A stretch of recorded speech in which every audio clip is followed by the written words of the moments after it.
Students अगर हम symmetric function of roots में और कोफिशिएंट्स ऑफ जो क्वाड्रेटिक इक्वेशन है इनके दरमियान रिलेशन देखें, या अगर हम इससे इसके थ्रू जो है इवेलुएट करने की कोशिश करें सिमेट्रिक फंक्शंस को, तो किस तरह से करेंगे इस पे हम बात करेंगे आज। अगर आप देखिए हमें फाइंड आउट करना है, यानी हमें दो रूट्स गिवन है अल्फा बीटा जो है वो roots of given quadratic equation है। क्वाड्रेटिक इक्वेशन क्यों है? बिकॉज इसकी डिग्री 2 है और हमें इवेलुएट करना है कि 1 over alpha plus 1 over beta की वैल्यू क्या होगी, अल्फा स्क्वायर बीटा स्क्वायर की वैल्यू क्या होगी, इस तरह alpha square beta plus alpha beta square की वैल्यू क्या होगी, और इसी तरह alpha cube plus beta cube की वैल्यू क्या होगी। ये चार हमारे पास सिमेट्रिक फंक्शंस है और इनकी हमें वैल्यू फाइंड आउट करनी है। अब अगर आप देखें तो हम ये जो हमने रिलेशन देखा था कोफिशिएंट्स ऑफ एक्सप्रेशन और रूट्स के दरमियान जो हमने ड्राइव किया था, हमने बात की थी कि जो सम ऑफ रूट, अगर अल्फा बीटा इसके रूट्स हैं तो फिर सम ऑफ रूट्स किसके इक्वल है? सम ऑफ रूट्स वो इक्वल है हमारे पास जी minus coefficient of x divided by coefficient of x square, coefficient of x square, जो कि अगर आप इक्वेशन को देखें तो हमारे पास नेगेटिव जो फॉर्मूला के तहत है और -5, कोफिशिएंट ऑफ एक्स कितना है? -5 divided by coefficient of x square जो कि 4 है, तो ये आ जाएगा +4 बाय माइनस इंटू माइनस +5/4, तो ये हमारे पास आ गया टोटल 5/4। तो ये है जी सम। तो यहाँ पे मैं लिख सकता हूँ बिकॉज सम ऑफ रूट से मुराद क्या हुआ जी? अल्फा प्लस बीटा किसके इक्वल आ गया? 5/4 के। हम इसको इक्वेशन नंबर 1 बोल देते हैं। इसी तरह से अभी हम प्रोडक्ट ऑफ रूट्स की बात करेंगे। प्रोडक्ट ऑफ रूट्स के लिए हम जो है वो किस तरह से फाइंड आउट करते हैं, हमने बात की थी प्रोडक्ट ऑफ रूट्स जो कि अल्फा इनटू बीटा है किसके इक्वल होता है जी? कांस्टेंट ऑफ क्वाड्रेटिक इक्वेशन, जो क्वाड्रेटिक इक्वेशन में कांस्टेंट टर्म होती है डिवाइडेड बाय कोफिशिएंट ऑफ, वही जो हमने पहले बात की थी, कोफिशिएंट ऑफ एक्स स्क्वायर। अब अगर आप कांस्टेंट देखें तो इस गिवन क्वाड्रेटिक इक्वेशन में कांस्टेंट है 6। अगर आप यहाँ पे देखें तो ये हमारे पास कांस्टेंट है 6 ओवर कितना आ जाएगा? 4। तो ये हमारे पास आ गया जी 6/4, बल्कि हम इसको अगर मजीद सिंप्लीफाई भी करना चाहें तो कर सकते हैं 6/4, जो कि मजीद सिंप्लीफाई किया जाए तो हम 2 के टेबल से इसको 2 3 6 और 2 2 4, तो किसके इक्वल आ जाएगा? ये 3/2 के इक्वल। अब हमारे पास अल्फा बीटा यानी प्रोडक्ट की हमने बात की, तो प्रोडक्ट मीन कि अल्फा और बीटा, यहाँ पे हम लिखते हैं जी अल्फा बीटा किसके इक्वल आ गया? 3/2 को, इसको इक्वेशन नंबर हम बोल देते हैं 2। अब यहां से अगर आप देखें तो हमने जो फाइंड आउट करने हैं अननोन्स, अगर मैं उनको यहां से दोबारा कॉपी कर लूं और नेक्स्ट स्क्रीन पे ले जाके हम इनको पेस्ट कर ले, चूंकि हम यही वो वैल्यूज हैं जो कि फाइंड आउट करने जा रहे हैं। जैसे हमने इसको कॉपी किया और इन गिवन वैल्यूज के लिए हम इनको सॉल्व करेंगे बिकॉज हमारे पास जो रिलेशन जो है वो आ चुके हैं, ठीक है। तो इसका मतलब है alpha plus beta is equal to 5/4, alpha beta is equal to 3/2।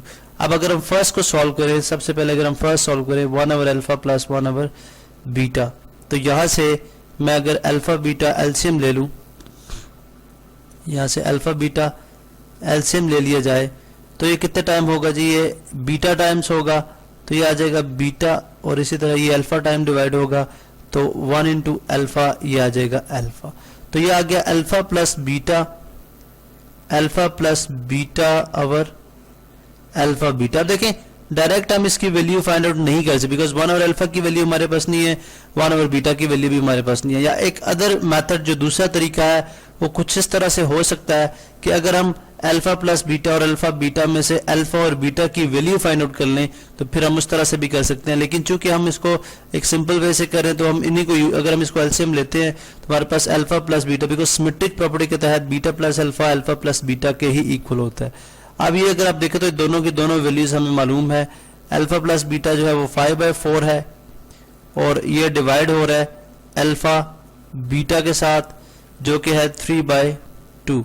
अगर हम इसको सॉल्व कर लेंगे तो हमारे पास ये इसका आंसर कुछ किस तरह से आ जाएगा जी? 5/4 multiply by 2/3 because division sign multiplication में कन्वर्ट हो जाएगा। नेक्स्ट टर्म को हम रेसिप्रोकेट करेंगे टू 1 टाइम्स और टू 2 * 4, तो ये आ जाएगा 5/6। कितना आ जाएगा जी? 5/6। इसी तरह से अल्फा स्क्वायर बीटा स्क्वायर की बात करते हैं। तो अगर हम अल्फा स्क्वायर बीटा स्क्वायर को देख लें तो ये directly because alpha square beta square ये अल्फा बीटा होल स्क्वायर लिखा जा सकता है, जो कि अगर मैं अल्फा बीटा की वैल्यू देखूं तो 3/2 है। यहां पे मैं लिख लेता हूं जी, एक डिफरेंट कलर में हम इसको लिख लेते हैं, इसका होल स्क्वायर। तो 3/2 का होल स्क्वायर लिया जाए तो ये किसके इक्वल आ जाएगा? 9/4। 9/4। इसी तरह से अगर हम alpha square beta plus alpha beta square, यहाँ से अगर मैं अल्फा बीटा कॉमन ले लूं तो हमारे पास आ जाएगा अल्फा प्लस बीटा। तो यहाँ पे हमारे पास ये वैल्यू गिवन अल्फा बीटा 3/2 है और अल्फा प्लस बीटा जो है वो किसके इक्वल है? हमने यहाँ पे फाइंड आउट किया था जी 5/4। तो यहाँ पे मैं लिख दूंगा 5/4। सिंपली हम क्या कर लेंगे? मल्टीप्लाई करा लेंगे। 5 3 * 15 और 4 2 * 8। इसी तरह से अगर मैं इसको सॉल्व कर लूं तो मेरे पास alpha cube plus beta cube, because individually हमने जैसे पहले बात की कि वैल्यूज नहीं है, तो चूंकि ये a cube plus b cube formula की शक्ल में है, किसके इक्वल होता है जी? अल्फा प्लस बीटा, यानी ए प्लस बी इंटू ए स्क्वायर अल्फा स्क्वायर, उसके बाद प्लस बीटा स्क्वायर और माइनस के किसके आ जाएगा? अल्फा बीटा के। अब अगर आप देखें तो again alpha square plus beta square की वैल्यू हमारे पास नहीं है। जब अगर alpha square plus beta square की वैल्यू नहीं है तो हम क्या करते हैं? इसको कंप्लीट कर लेते हैं, इसका स्क्वायर कंप्लीट कर लेते हैं, अल्फा प्लस बीटा। अब अगर आप देखें तो alpha square plus beta square, alpha square plus beta square plus 2 alpha beta, इसका यानी alpha plus beta whole square करने के लिए। अब चूंकि प्लस 2 अल्फा बीटा मैंने खुद से ऐड किया तो ये मुझे खुद से सब्ट्रैक्ट भी करना पड़ेगा ताकि इक्वेशन का बैलेंस रहे, और ये minus alpha beta as it is. अब अगर आप देखें तो मैंने जस्ट 1 स्टेप इसमें एडिशनल किया कि 2 अल्फा बीटा ऐड कर लिया और इसको हमने सब्ट्रैक्ट भी कर लिया ताकि वो ओवरऑल इफेक्ट जो है वो कैंसिल आउट हो जाए। अल्फा प्लस बीटा इनटू, अभी देखें alpha square plus beta square plus 2 alpha beta, ये आ जाएगा अल्फा प्लस बीटा का होल स्क्वायर, और minus 2 alpha beta minus alpha beta आ जाएगा -3 अल्फा बीटा। अब अगर आप देखें तो तमाम की तमाम हमारे पास जो टर्म्स हैं वो अल्फा प्लस बीटा और अल्फा बीटा की फॉर्म में आ चुकी हैं।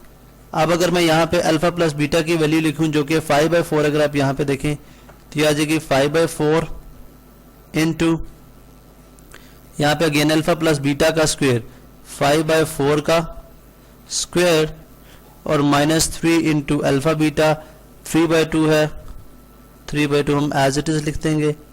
अब इसको अगर हम सॉल्व कर लें तो 5/4 इंटू 5 का 25/16 माइनस 9/2। अब अगर हम इसका एलसीएम लेना तो हमें डिनोमिनेटर सेम कराना पड़ेगा। डिनोमिनेटर को अगर हम इक्वल करते हैं उसके लिए हमें इसको 8 से मल्टीप्लाई करना पड़ेगा, बिकॉज 2 8 = 16, तो इसको भी 8 से मल्टीप्लाई करना पड़ेगा। तो ये आ जाएगा जी 5/4 इंटू 25/16 माइनस, यहाँ पे अगर आप देखें तो 9 8 टाइम्स 72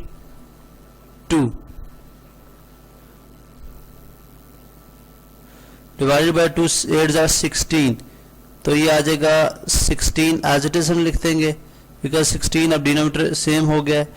तो 5/4 इंटू और 16 25 माइनस 72। अगर आप 25 माइनस 72 करते हैं तो एक्चुअली आप जब दो एक पॉजिटिव नंबर हो एक नेगेटिव नंबर हो, हम ग्रेटर में से स्मॉलर नंबर सब्ट्रैक्ट करा देते हैं और हमारे पास आंसर के साथ वही साइन आएगा जो ग्रेटर नंबर के साथ होगा।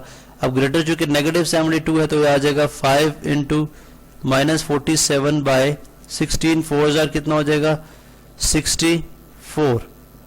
अब ये अगेन 47 को 5 से मल्टीप्लाई करा दें, 5 7 5 = 35, 5 3 कैरी, 5 4 = 20 और 3 23।